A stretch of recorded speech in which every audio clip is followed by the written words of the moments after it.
दारूची अवैध वाहतूक करणाऱ्या वाहनाचा पाठलाग करताना राज्य उत्पादन शुल्क विभागाच्या वाहनाला अपघात झाला। अपघातामध्ये वाहन चालकाचा जागीच मृत्यू झालाय, तर 3 पोलीस कर्मचारी जखमी झाले। कैलास कसबे असं मृत चालकाचं नाव आहे। नाशिकच्या चांदवड मनमाड रोडवरच्या हरनूल शिवारामध्ये हा अपघात झाला।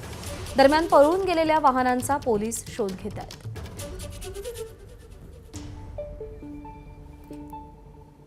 दरम्यान या घटनेसंदर्भात मंत्री शंभूराज देसाई यांनी काय प्रतिक्रिया दिली आहे पाहूया।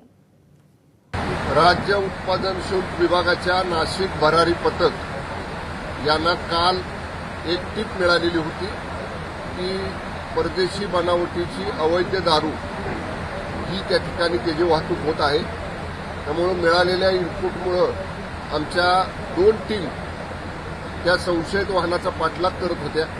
त्याच्यामध्ये दुर्दैवानं जो चालक आहे आमचा, तो चालक दुर्दैवानं मरण पावला आणि इतर 2 कर्मचारी गंभीर जखमी आहेत। या अवैध मद्य तस्करीवाल्यांना काही साध्य होणार नाही, उलट अधिक कडक ही सर्च मोहीम आमच्या विभागामार्फत पूर्ण राज्यामध्ये राबवली जाईल।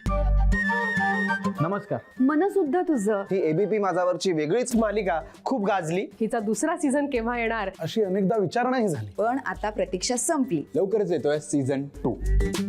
मन शुद्ध तुझं होई मन शुद्ध तुझं।